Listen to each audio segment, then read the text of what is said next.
Friends,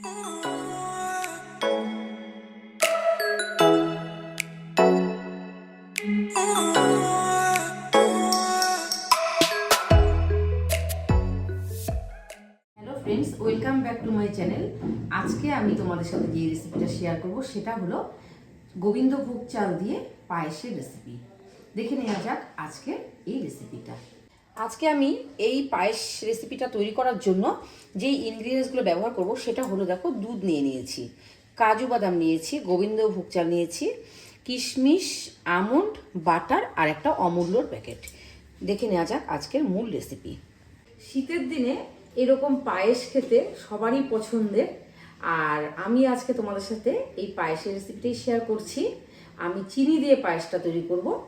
দেখে নেওয়া যাক আজকের এই রেসিপি। এবার দেখো, আমি অল্প বাটার দিয়ে দিলাম। বাটারে আমি কাজু বাদাম, কিশমিশ আর আমন্ডটাকে অল্প ভেজে নেব।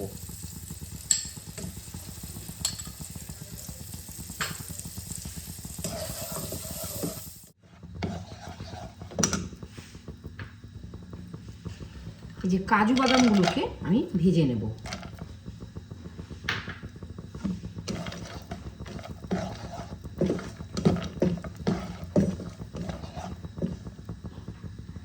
দেখো, কাজু বাদামগুলো আমার ভেজে নেওয়া হয়ে গেছে, আমি এগুলোকে তুলে নিলাম।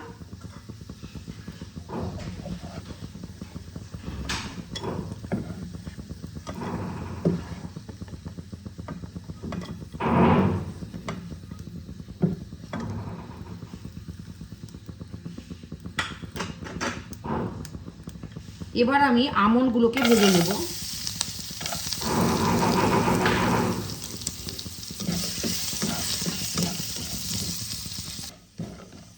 আমন্ডগুলো আমার ভাজা হয়ে গেছে, আমি এগুলোকে তুলে নিচ্ছি।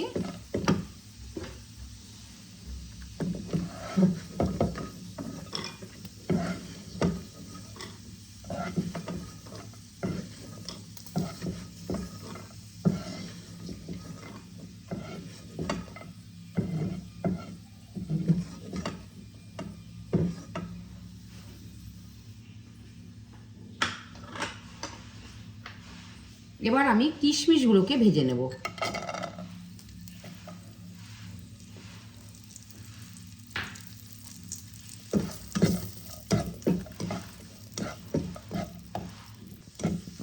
ড্রাই ফ্রুটস ভেজে নিয়ে তারপরে পায়েস রান্না করলে খুব স্বাদ হয়। ড্রাই ফ্রুটস ভেজে নিয়ে করলে ভীষণ সুস্বাদু হয় পায়েস খেতে। দেখো, কিশমিশও আমার ভাজা হয়ে গেছে, আমি তুলে নেব।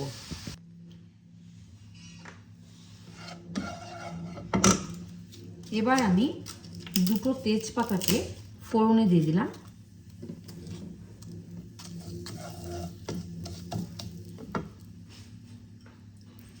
এবার দেখো, আমি গোবিন্দভোগ চালকে যে আমি ধুয়ে রেখেছি সেটা আমি ছেড়ে দেব।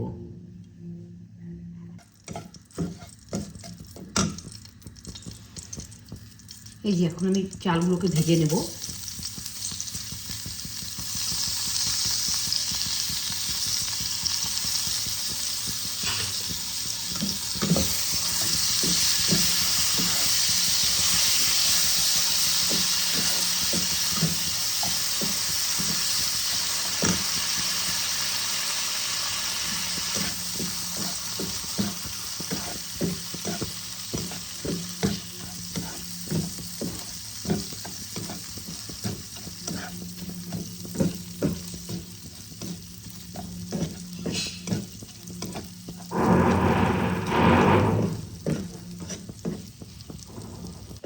চালগুলো আমার ভেজে নেওয়া হয়ে গেছে।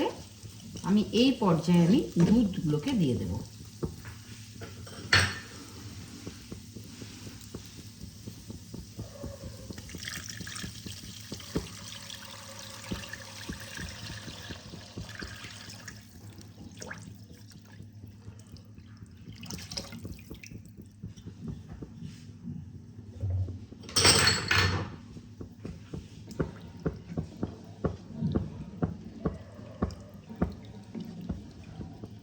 ভালো করে আমি দুধগুলোকে ফুটিয়ে চালের সাথে শুকিয়ে নেব। দেখো, আমি দুধটাকে ভালো করে ঘন করে নেব।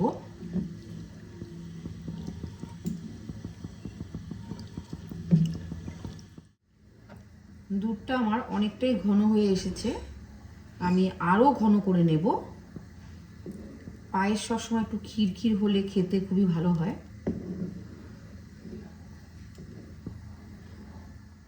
এবার আমি দেখো 1 প্যাকেট গুঁড়ো দুধ আমি অ্যাড করে দিলাম।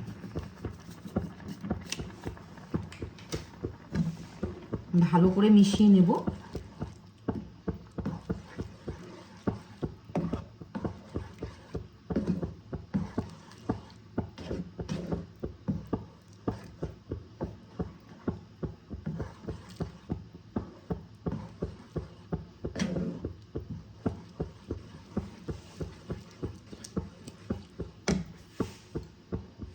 আর এই যে হাফ বাটি চিনি দিয়ে দিলাম।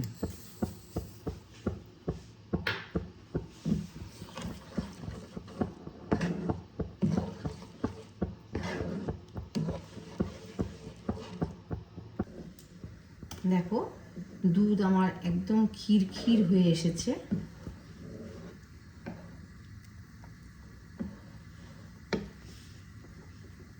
এবার আমি দেখো ভেজে নেওয়া ড্রাই ফ্রুটসগুলো আমি দিয়ে দেব।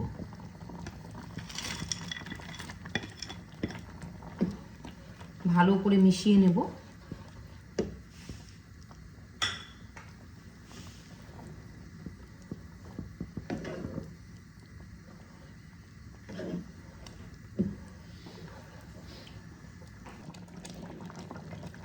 পায়েস আমার একদম কমপ্লিট হয়ে গেছে।